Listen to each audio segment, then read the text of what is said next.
Audio Jungle.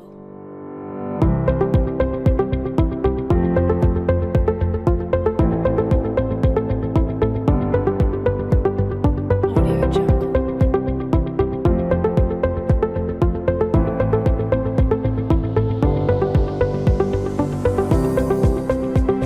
Audio Jungle.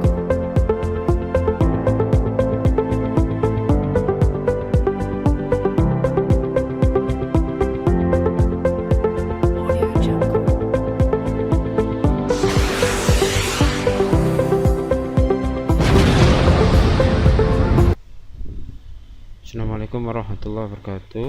Berjumpa kembali dengan saya. Pada kesempatan kali ini saya akan menyampaikan materi mengenai distribusi frekuensi pada mata kuliah statistik dan probabilitas.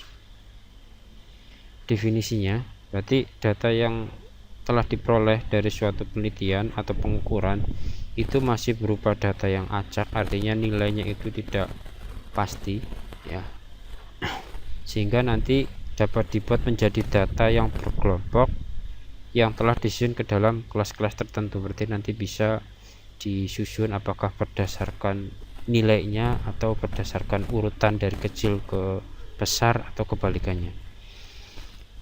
Daftar yang memuat data berkelompok itu disebut sebagai distribusi frekuensi atau tabel frekuensi. Ini distribusi frekuensi adalah susunan data menurut kelas interval tertentu atau menurut kategori tertentu dalam sebuah daftar. Berarti nanti bisa diklasifikasikan dari range berapa ke berapa, atau mungkin dari nilai ke berapa ke nilai berapa.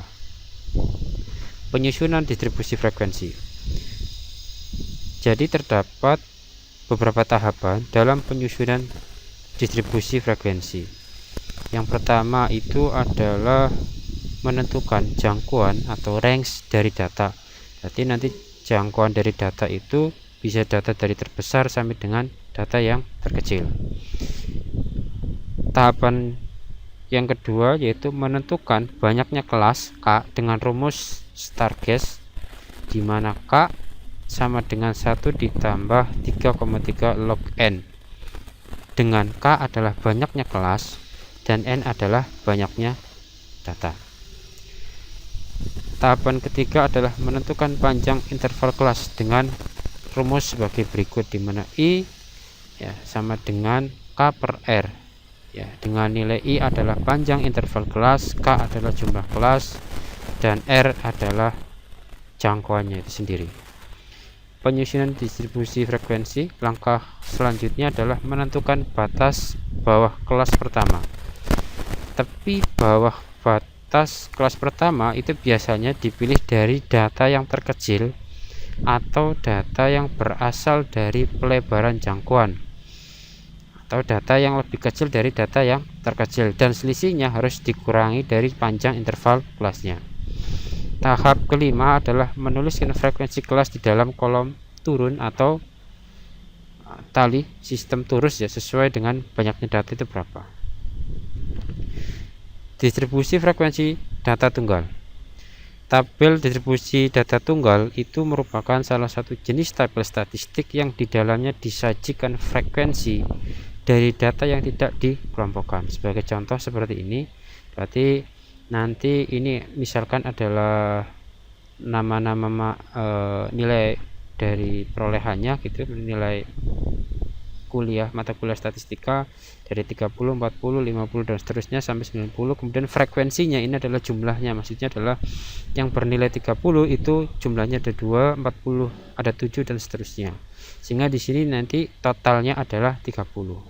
Nah, distribusi frekuensi tunggal maksudnya adalah di sini tidak ada range, artinya nilainya ya berupa satuan, berarti 30, 40, 50 dan seterusnya. Makanya dikatakan sebagai distribusi frekuensi data tunggal. Selanjutnya adalah distribusi frekuensi data kelompok. Berarti tabel distribusi data kelompok itu merupakan salah satu jenis tabel statistik yang di dalamnya itu dijadikan penjabaran dari frekuensi dari data angka, di mana angka tersebut dikelompokkan sesuai dengan nilai-nilai tertentu. Contohnya seperti ini. Ini sama contoh seperti tadi, berarti nilai mata kuliah statistika, tetapi kalau yang tunggal, data frekuensi tunggal tadi, distribusi frekuensi data tunggal itu hanya nilainya tunggal saja. Tapi ini adalah berdasarkan kelompok ya. Misalkan di sini dari 30 sampai 39 jumlahnya adalah 2, berarti ada 2 anak yang dengan nilai range 30 sampai 39, kemudian dengan nilai 40 sampai 49 itu ada 7 anak, sehingga totalnya adalah n di sini 30 dan seterusnya ya. Ini maksud dari tabel distribusi frekuensi data kelompok. Distribusi frekuensi sendiri itu nanti adalah distribusi frekuensi relatif, di mana tabel distribusi frekuensi relatif itu merupakan salah satu jenis tabel statistik yang di dalamnya masing-masing diperoleh dengan membagi frekuensi kelas dengan frekuensi totalnya. Sebagai contoh seperti ini. Ya, berarti ini adalah kelas pertama. Ya, ini intervalnya adalah dari 25 sampai 35. Jumlahnya frekuensinya adalah 6. Kemudian kelas kedua dari nilai 35 sampai 44 jumlahnya adalah 8 dan seterusnya ya. Dan seterusnya sampai nanti totalnya di sini adalah 65. Inilah yang disebut sebagai relatif karena nilainya itu adalah berdasarkan kelas, kemudian nanti berdasarkan range, kemudian masing-masing range itu nanti dikorelasikan dengan nilai kelasnya itu masuk di dalam kelas berapa. Frekuensi relatif. Masing-masing kelas itu diperoleh dengan membagi frekuensi kelas dengan frekuensi totalnya. Sebagai contoh seperti ini ya. Berarti ini adalah kelas 1, kelas intervalnya 25 sampai 34, kemudian frekuensinya 6. Kelas 2 dari kelas intervalnya 35 sampai 44, frekuensi 8 dan seterusnya sampai nanti terbagi menjadi 7 kelas. Nah, jumlah total frekuensi itu sebanyak 65, sehingga masing-masing frekuensi itu nanti akan dibagi 3. Berarti ini 6 itu dibagi 65 dan seterusnya ya, sampai pada kelas ke-7 pada tabel ini. Distribusi frekuensi relatif. Tabel distribusi frekuensi relatif itu merupakan salah satu jenis tabel statistik yang di dalamnya masing-masing kelas diperoleh dengan membagi frekuensi kelas dengan frekuensi totalnya. Berarti ini sudah dibagi sebagaimana tabel sebelumnya, dan ini sudah menunjukkan ini ya persentasenya. Untuk frekuensi relatif itu tadi berarti 6 dibagi 65 hasilnya 0,09. Kalau dalam persentase adalah 9%. Ini juga sama untuk kelas 2. Ini selang kelasnya misalkan 35 sampai 44, frekuensi 8, maka 8 dibagi 65 0,12, atau di sini adalah kalau misalkan di representasikan dalam presentasi adalah 12%, dan seterusnya sampai nanti ada 7 data. Ya. Ini merupakan berupa persentasenya, penjelasan yang saya sampaikan. Frekuensi kumulatif ini merupakan frekuensi total semua nilai yang lebih kecil daripada batas atas kelas suatu selang kelas. Contohnya ini tabelnya, berarti kelas 1 itu adalah nilai kelas intervalnya dari 25 sampai 34, frekuensinya adalah 6, kemudian frekuensi kumulatifnya adalah 6 ya, 6. Selanjutnya karena 6, karena ini data kelas pertama ya, maka masih 6. Kemudian persentasenya adalah 9% ya, diperoleh dari penjumlahan total ya, 6 per totalnya di sini 65, maka nanti 9%. Kemudian kelas kedua itu kelas intervalnya 35 sampai 44. Ini frekuensinya adalah 8. Sehingga frekuensi kumulatifnya di sini adalah 6 ditambahkan 8. Ya, hasilnya adalah 14. 14 dibagi dengan 65 maka akan diperoleh 12%. Ya, selanjutnya untuk kelas ketiga dengan interval kelasnya adalah 45 sampai 54, frekuensinya adalah 11, berarti 14 ya ditambah dengan 11, sebelumnya bernilai 14, ini ditambah dengan 11 hasilnya adalah 25 per 65 diperoleh 17%. Begitu seterusnya sampai dengan kelas ke-7 sebagaimana yang terdapat di dalam tabel ini. Contoh misalkan Nilai ujian statistika 65 orang mahasiswa adalah sebagai berikut. Berarti ini urutannya ya, tidak menyebutkan siapa mahasiswanya, tetapi nilainya adalah dari absensi pertama sampai absensi 65. Ya, pertama itu nilai 30 dan 65 adalah 75. Kemudian di sini buatlah distribusi frekuensi dari data di atas. Penyelesaiannya seperti apa? Penyelesaian adalah mengikuti langkah-langkah yang telah tadi saya sampaikan. Pertama adalah urutkan data dari yang terkecil sampai dengan yang terbesar. Berarti dari nilai tadi itu dari absensi pertama sampai terakhir absensi 1 sampai 65 diurutkan nilai paling terkecil berapa. Ya, tadi diperoleh dalam data adalah 25. Kalau misalkan nilainya ada yang sama, maksudnya 25 sama-sama 25, maka nanti tinggal jumlah frekuensinya saja. Misalkan di sini ada 2, berarti 25 ada 2 orang, 25, kemudian 30 juga nanti ada orang, 40 juga ya, 43 nanti ada 3 orang, dan seterusnya. Artinya nanti sesuai dengan nilai paling terkecil sampai terbesar. Langkah kedua adalah menentukan rentang atau R, di mana tadi rentang diperoleh dengan cara data tertinggi dikurangi data terkecil. Data tertinggi berapa di sini? Nah, tadi diperoleh adalah 94 dan terkecil adalah 25.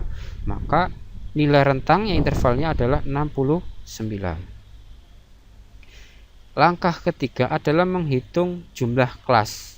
Menghitung jumlah kelas itu dapat dilakukan dengan cara tadi K sama dengan 1 ditambahkan 3,3 logaritma N, di mana N datanya tadi adalah 65. Maka tinggal diselesaikan, dihitung secara biasa. Ini mohon maaf ya, ini maksudnya adalah 1 plus, bukan sama dengan, tapi 1 plus 3,3 logaritma N diperoleh nanti adalah 6,98 dibulatkan menjadi 7. Ini berarti nanti terbagi menjadi 7 kelas.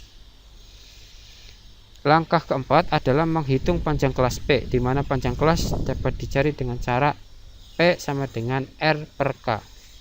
R-nya tadi adalah rentangnya yaitu 69 dan jumlah kelasnya adalah 7 tadi kita hitung, maka hasilnya adalah 9,8 ya, maka dibulatkan bisa menjadi 10 ya, 10. Langkah yang kelima adalah membuat tabel distribusi frekuensi dengan cara memindahkan hasil langkah kelima ke dalam kolom interval kelas dan isi kolom frekuensi dengan jumlah frekuensi setiap interval kelas. Ya, tadi kelas intervalnya dalam perhitungan adalah ini ya. Dalam kelas intervalnya tadi dalam perhitungan itu adalah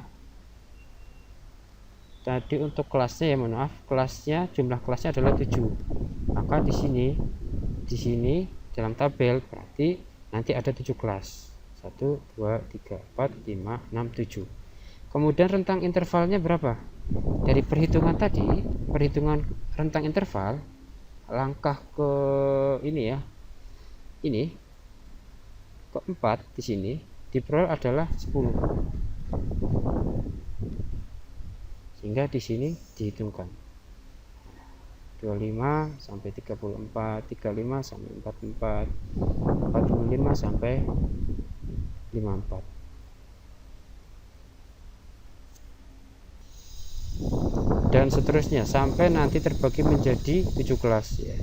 Jadi 25 sampai 34 itu kan rentangnya 10, berarti dari 25, 26 dan seterusnya sampai 34. Nanti kelasnya adalah 10. Kemudian frekuensinya. Nah, frekuensi ini adalah diperoleh dari pengurutan data dari langkah pertama. Langkah pertama ini kan mengurutkan data dari terkecil sampai terbesar. Ini ya. Berarti tadi rentangnya adalah 25 sampai 34. Di sini ada berapa? 1 2 3 4 5 6. Berarti ada 6, frekuensinya 6. Ada 6 orang. Nah, itulah mengapa di dalam tabel ini hasilnya adalah 6. Begitu pula misalkan untuk kelas kedua, yaitu dari intervalnya 35 sampai 44 dihitung seperti itu, ada berapa? Ada 8 sampai nanti total datanya adalah 65. Nah, dari tabel distribusi frekuensi tersebut maka nanti dapat dibuat dihitung tabel distribusi frekuensi kumulatifnya. Frekuensi kumulatifnya adalah hasil penjumlahan dari masing-masing kelas di atasnya. Misalkan di sini pas awal frekuensinya adalah 6, maka di sini adalah 6, kemudian ke bawah ya ini adalah 14 diperoleh dari 6 ditambah 4 sama dengan 14. Terus kemudian untuk kelas yang ketiga berarti 14 ditambah 11 25 dan seterusnya sampai nanti hasil akhirnya adalah 65 sama dengan total dari frekuensinya, yaitu harus sama.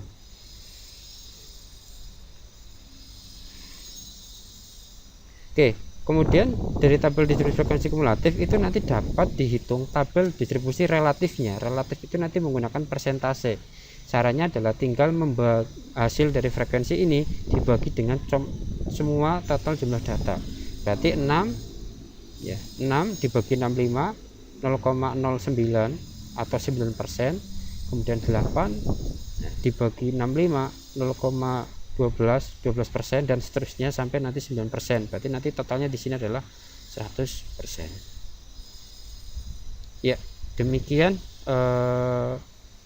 dari saya. Sampai jumpa di video selanjutnya. Audio